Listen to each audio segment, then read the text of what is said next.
सबों को सबसे पहले मेरा नमस्कार। और आज आउटलुक के द्वारा या मीडिया के द्वारा जो हमें यहाँ बुलाया गया है, इसके लिए भी हम धन्यवाद अर्पित करते हैं। और विशेष रूप में इसलिए भी धन्यवाद अर्पित करते हैं कि जिस विभाग से हम लगे हैं वो एमएसएमई विभाग है, जिसकी चर्चाएं अभी की गई और बहुत राइटली लिखा गया है कि फाउंडेशन ऑफ द विकसित भारत है। हमारे प्रधानमंत्री नरेंद्र भाई मोदी जी आज के लिए काम नहीं कर रहे हैं, बल्कि आने वाले सदियों के लिए काम कर रहे हैं, जिसमें बिहार हमारा हिंदुस्तान भारत विकसित हो। और विकसित भारत के लिए निश्चित है कि कुछ नुस्खाएं हैं, उपाय हैं, जिसके बारे में हमारे प्रधानमंत्री जी सदा सोचते रहते हैं। और उसमें एमएसएमई, जिसको सूक्ष्म लघु और मध्यम उद्योग की भी बात हिंदी में हम करते हैं, उसकी एक अहमियत है। हम समझते हैं आज 78-79 वर्ष हमारे आज़ादी के हुए, अनेकों प्रधानमंत्री भारत में आए, लेकिन कैसे भारत का विकास हो, उनकी नज़रिया कुछ दूसरी रही। हम कर सकते हैं कि उनकी नज़रिया ऐसी रही कि हम प्रमुखापेक्षी, यानी हम दूसरों का नकल करते आए। बड़े बड़े इंडस्ट्रीज, बड़े बड़े कंपनियां और क्या क्या न हमारे यहाँ उपयोग हुआ, लेकिन हम आगे नहीं बढ़ सके। प्रधानमंत्री नरेंद्र मोदी जी ने इस बात को बड़ी सरसरी निगाह से देखा और हम भी आप सबों से कहना चाहते हैं, याद कराना चाहते हैं हम कि अपने प्राचीन भारत को देखें, उसके बारे में सोचें कि हमारे प्राचीन भारत में हमारी क्या स्थिति थी, हम कैसे थे।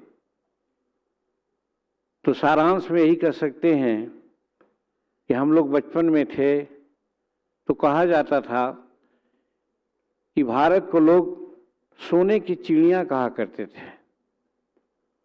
और रामराज की बात जब याद करते हैं तो वहाँ बात आती थी कि दैहिक दैविक भौतिक तापा, रामराज काहू नहीं व्यापा।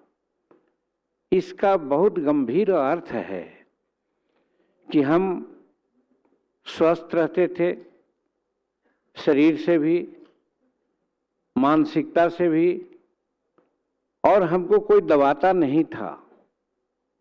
हम हर तरह से आगे बढ़ रहे थे। उस समय क्या नुकसानें थी हमारे पास, इस चीज़ को सोचने की ज़रूरत थी। हमारे प्रधानमंत्री नरेंद्र मोदी जी ने भारत को आगे बढ़ाने के लिए जरूर गहन विचार किया और दिमाग में बात आई। ऐसे बापू जी ने भी कहा था और बहुत लोग कहते रहते हैं कि जब तक गांव का विकास नहीं होगा, भारत का विकास नहीं होगा। ये बात अलग है कि आज शहरीकरण की ओर हम लोग बढ़ गए हैं और शहरी होना ही अपने को बहुत हम लोग सिविलाइज्ड और सभ्य मानते हैं। लेकिन सच्चाई ये है कि जो स्वस्थ वातावरण और प्रकृति के साथ जो न्याय हम ग्रामीण क्षेत्रों में रह के करते हैं, वो काम हम शहर में नहीं कर पाते हैं। और जब पुरानी बात की बात याद दिलाते हैं हम आपको, तो उस समय नहीं कोई बैंक हुआ करते थे और नहीं कोई मल्टीनेशनल कंपनियां हुआ करती थी। सब जिनिस का आदान प्रदान, जिसको बार्टर सिस्टम कहते हैं, उसके माध्यम से काम होता था। आज हमारे सामने ही नहीं, संसार में भी बेरोजगारी एक बड़ी समस्या है और हमारे सामने तो है ही है। संसार में सबसे ज़्यादा हम बेरोजगार हमारे युवक को हम रखते हैं और हमारे युवक रोजगार के लिए इधर उधर घूमते रहते हैं, हमारी समस्या भी बनी रहती है। लेकिन जिस काल की बात मैं कह रहा हूँ, उस कालखंड में कोई बेरोजगार नहीं होता था। सभी गांव में, सभी घर में छोटे छोटे काम हुआ करते थे, जिसको सूक्ष्म उद्योग आज हम कहते हैं, माइक्रो उद्योग कहते हैं। उसकी भरमार थी और उसी के माध्यम से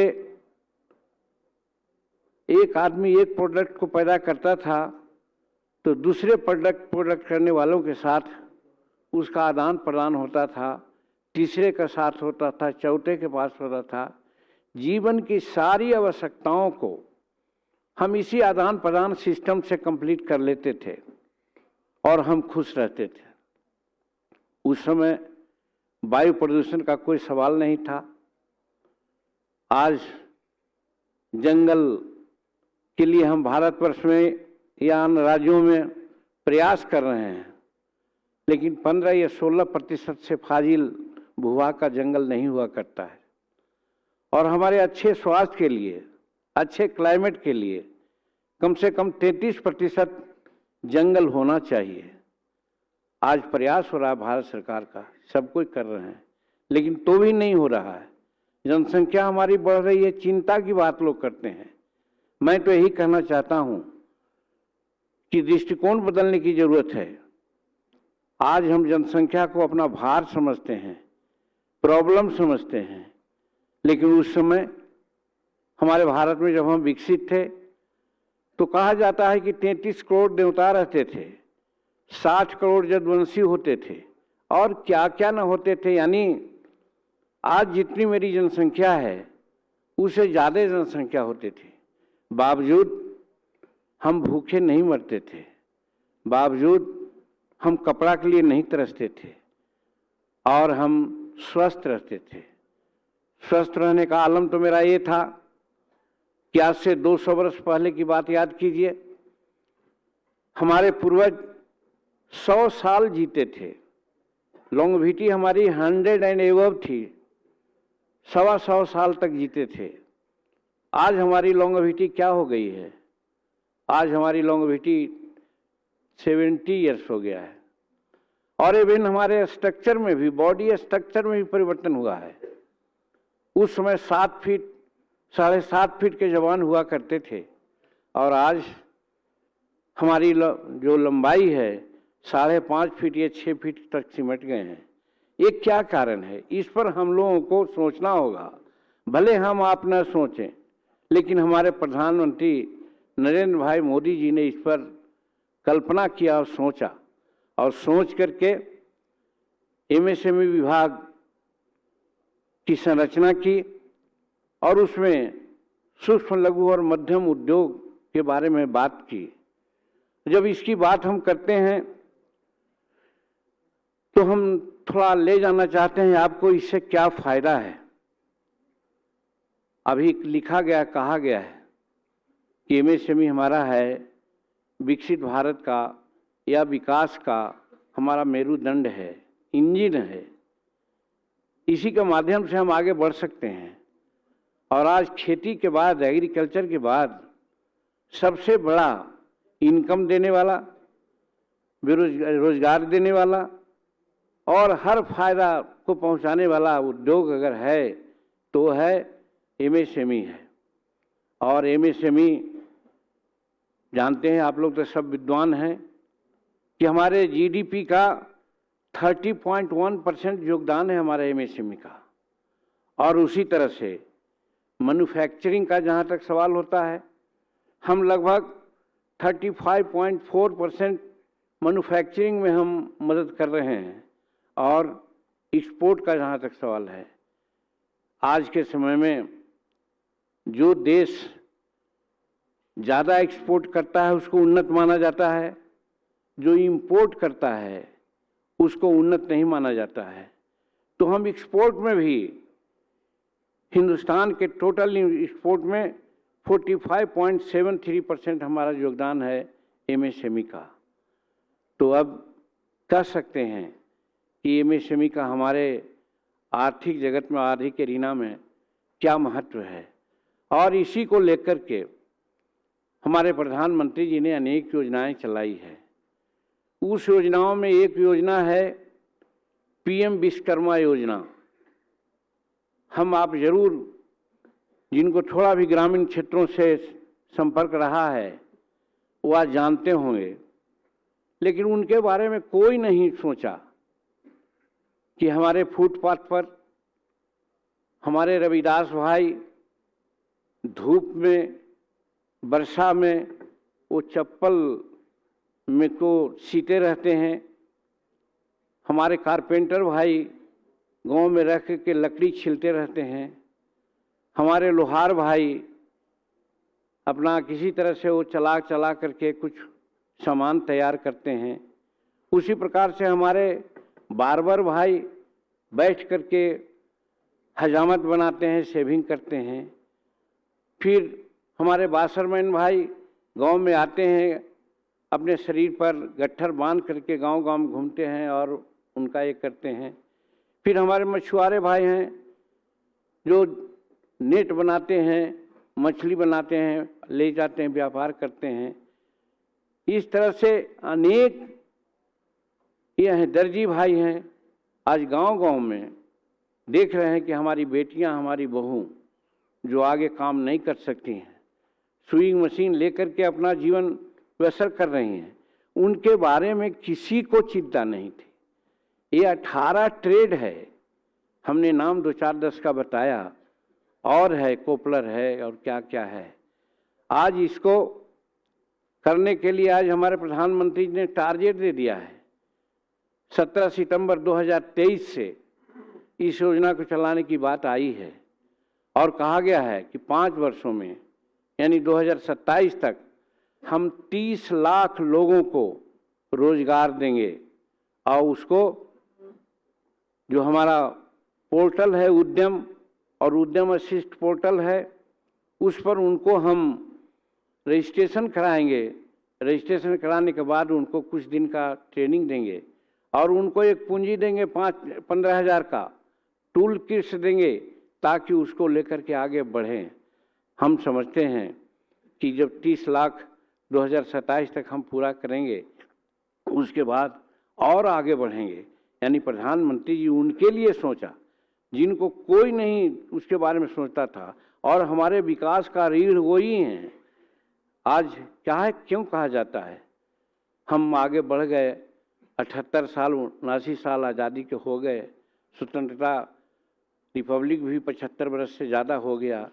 आज क्या कारण है कि हम कहते हैं कि हम गरीबी रेखा के अंतर्गत 70% के आसपास हैं, 30% ही आगे बढ़े हैं।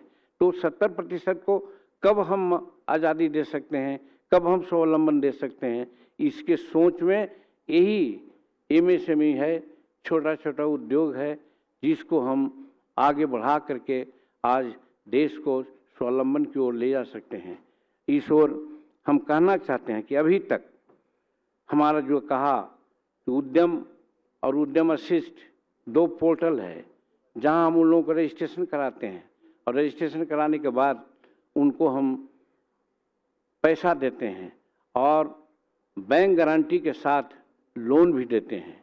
तो अभी तक जो हमारे के यहाँ उद्यम और उद्यम असिस्ट हैं, ये दोनों मिला करके लगभग 6.09 करोड़ इकाइयाँ को हम लोग ने आज रजिस्ट्रेशन करा लिया है, 6 करोड़ समथिंग।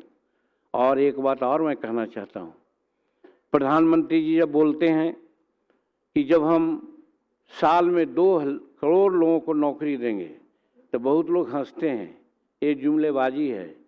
मैं आपको बताना चाहता हूँ, मेरा विभाग जो एमएसएमई विभाग है, आज के दिन तक, आज नौकरी और नियोजन, नौकरी सब कोई नहीं दे सकता है, तो नौकरी और नियोजन दोनों होता है।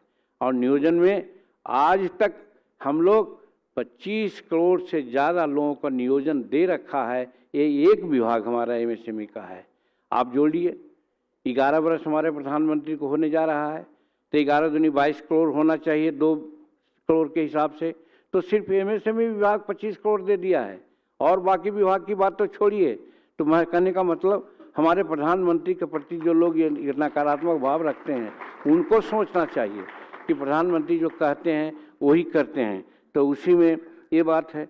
और एक चीज़ और इसमें मैं कहना चाहता हूँ कि विगत वर्षों में जो एमएसएमई इकाइयाँ हैं, वो जो निबंधन होने की बात है, उसमें 15 गुना बढ़ोतरी हुई है। और 15 गुना बढ़ोतरी होने का मतलब है कि हम बहुत आगे इसमें बढ़ रहे हैं और गांव की ओर हम बढ़ चले हैं। और गांव की ओर जब बढ़ेंगे तो हमारा जो अनियोजन का मामला है, हमारा बेरोजगारी की स्थिति है, उससे हम निजात पाएंगे। और उसी तरह से आप 30/10/2017 को समाधान पोर्टल का प्रारंभ हुआ, जिसमें एमएसएमई यूनिट को विलंबित भुगतान के मामलों में सूचना दे सकती है, ऐसा प्रावधान किया गया। कहने का मतलब कि हमारे एमएसएमई विभाग से, चाहे सूक्ष्म हो, लघु हो या मध्यम उद्योग हो, जिसको आगे बढ़ा करके हम लोग एक उसमें कहते हैं कि कोई अगर भुगतान नहीं करता है, उसको भी हम आगे बढ़ाने का काम करते हैं, जो हमारे यहाँ इसमें प्रावधान किया गया है। और हमारे समाधान पोर्टल पर जो 30/10/2017 तक के बात आई है, हम 46.240 मामले को निष्पादन किया है, जो अभी इतनी 41.266 मामले अभी चल रहे हैं। मैंने करोड़ में ये बातें मैं कह रहा हूँ, करोड़ में है। तो इसी प्रकार से हम हर चीज़ में गारंटी भी देते हैं। और गारंटी में हम हर यूनिट को, जो हमारे यूनिट है उसमें 5 करोड़ तक के लोन जो देते हैं, हम गारंटी देते हैं उसको। और 31/1/2025 तक कुल 8.34 लाख करोड़ को हम गारंटी दे चुके हैं। कहने का मतलब, एमएसएमई के माध्यम को व्यापक कर करके हम गरीब लोगों को, छोटे लोगों को हम विकास करना चाहते हैं, जिसका पहुंच बड़े बड़े उद्योग तक नहीं होती है। तो वैसा सोच हमारे प्रधानमंत्री को है और ऐसा विभाग में काम करने का हमको मौका मिला है। और हम ये कहना चाहते हैं कि इसमें इतना ही नहीं है, इसमें और ऐसी बातें हैं जिसके माध्यम से हम आगे बढ़ रहे हैं और बढ़ते जा रहे हैं। आपने देखा होगा कि एक स्कीम इसमें हम चलाए हैं। हमारा जो एमएसएमई विभाग है, उसमें एक स्कीम है रैम्प, राइजिंग एसेसरेटिंग प्रोजेक्ट। उसके माध्यम से भी हम प्रौद्योगिकी उद्यम में प्रभावशीलता का संवर्धन करते हैं, एमएसई के लिए प्राप्त वित्त पोषण बाजार को सुदृढ़ करते हैं, सूक्ष्म और लघु उद्योगों के लिए क्रेडिट गारंटी ट्रस्ट यानी CGTME और ग्रीनिंग एवं जेंडर डिलीवरी का प्रभावशीलता को बढ़ाते हैं। उन्हें हर तरह से, हर कॉर्नर से हम अपना लोगों को आगे बढ़ा करके दूसरों पर जो डिपेंडेंसी हमारी है, यानी कि जो बड़े बड़े लोग और बाहरी लोग हैं, उन लोगों के डिपेंडेंसी को हटा करके हम स्वतंत्र होना चाहते हैं। और यही स्वतंत्र इसलिए होना चाहते हैं कि हमारे सामने उदाहरण है कि हम जब इस तरह से स्वतंत्र इकाइयों को लेकर के आगे बढ़ते थे, तो हम हर तरह से ठीक थे। आज ग्लोबल वार्मिंग का मामला चल रहा है, आज वायु उष्णता की मामला चल रही है, इसको भी देखा जाए। आज बहुत से लोग फोरकास्ट करते हैं आगे आने वाला दिनों में वर्षा कम होगी, आने वाले दिनों में समुद्र का जो लहरें हैं कुछ आगे बढ़ेंगी, जिससे सर्वनाश की ओर हम जाएंगे।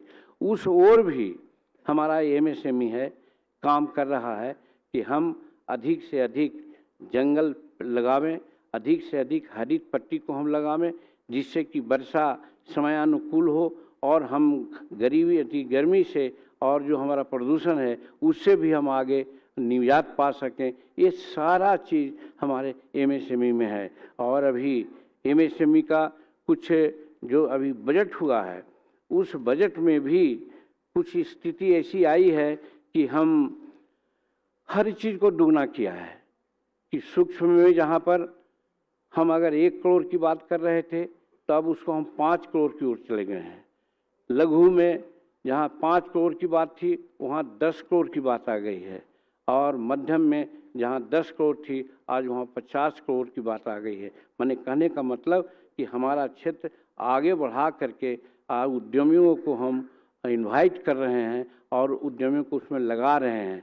तो इस तरह से हम गरीब से गरीब लोगों को भी आगे बढ़ा करके देश को आर्थिक विकास की ओर ले जाना चाहते हैं। और प्रधानमंत्री जी तो सफलतम प्रधानमंत्री के रूप में हैं। अभी तक हिंदुस्तान को जो 11वां 12वां पोजीशन में था, 13वां पोजीशन में था, आर्थिक दृष्टिकोण से आज हम लोग 5वां पोजीशन में आ गए हैं अंतर्राष्ट्रीय दृष्टिकोण से। और 2026-27 तक भारत तीसरा पोजीशन में आने वाला है। एकदम निश्चित अटल ये दृढ़ निश्चय है भारत का प्रधानमंत्री के नेतृत्व में कि हम लोग तीसरा पोजीशन में आ जाएंगे आर्थिक व्यवस्था में, और 2047 तक भारत विकसित राष्ट्रों के कंतपकार कमेटी में खड़ा होकर के संसार का नेतृत्व करेगा। ये प्रधानमंत्री जी का सोच है। और वो सोच में हमारा जो एमएसएमई का है उद्देश्य है, एमएसएमई का जो योगदान है बहुत बड़ा योगदान है जिससे कि हम कर सकते हैं। तो कहने का मतलब ये सारी बातें, और बजट में बहुत सी बातें आई हैं, उन सब को कार्य करने में समय लगेगा। ये सब बातें आ गई है, आप लोग सब जानते हैं। लेकिन सारांशता यही है कि जब तक एमएसएमई का विकास और एमएसएमई को प्रमुखता हम नहीं देते तब तक हमारा विकास संभव नहीं था, बेरोजगारी दूर नहीं हो सकती थी। हम धन्यवाद देते हैं, आभार व्यक्त करते हैं प्रधानमंत्री नरेंद्र मोदी जी का, जो इन्होंने इस बात को समझा। तो चाहे प्रधानमंत्री विश्वकर्मा योजना का मामला हो या यशस्विनी योजना का मामला हो। यशस्विनी योजना की बात करते हैं तो आज का ज़माना है, महिला दिवस अभी 8 तारीख को हम लोग मनाने का काम किया है। हमारे यहाँ उसका प्रबंध है कि हम महिलाओं को 70% 80% लाभ देते हैं इस एमएसएमई में, उसको बढ़ाने का काम करते हैं। और उसके लिए अलग योजना यशस्विनी योजना हम लोग बनाया है और उसके तहत भी उनको आगे बढ़ाने का काम करते हैं। कहने का मतलब एमएसएमई एक ऐसा हमारा उद्योग विभाग है जिसमें सभी तरह के लोगों को, और आप कर सकते हैं कि 100 करोड़ और 200 करोड़ रुपया तक के लोगों को जब हम व्यापार में सुविधा दे के आगे बढ़ा सकते हैं तो फिर 5,000 और 10,000 करोड़ की बात होती रहेगी, वो हम अंतर्राष्ट्रीय स्तर पर बात करेंगे। और निर्यात में भी हम समझते हैं जो अभी कहा उससे दोगुना निर्यात हम लोग अगले वर्षों में करने जा रहे हैं। इस तरह से एमएसएमई के माध्यम से भारत को हम लोग स्थापित कर देंगे आर्थिक जगत में, और संसार का अगुवा बनने के रास्ता में नरेंद्र भाई मोदी जी के नेतृत्व में हम लोग आगे बढ़ते रहेंगे। यही हमारा उद्देश्य है। और ये सतत प्रयास, ये सस्टेनेबल परिस्थिति है, ये नहीं कि हम कहीं छोड़ देंगे, इसको आगे हर क्षेत्र से बढ़ाते रहेंगे। और हर राज्यों में, भारत के राज्य में सभी राज्यों में सभ्यक विकास करके एमएसएमई के माध्यम से हम लोग यहाँ के गरीब किसानों को, जिनका पहुँच बड़े बड़े उद्योगों तक नहीं है, उनको पहुँच में ला करके हम विकास करना चाहेंगे। इसलिए एमएसएमई का बहुत बड़ा महत्व है। और इसीलिए कहा गया है कि हर हमारा जो विकास का इंजन है हमारा एमएसएमई। इन्हीं चंद शब्दों के साथ आपने जो हमें समय दिया इसके लिए बहुत बहुत धन्यवाद देते हैं, बहुत बहुत शुक्रिया अदा करते हैं।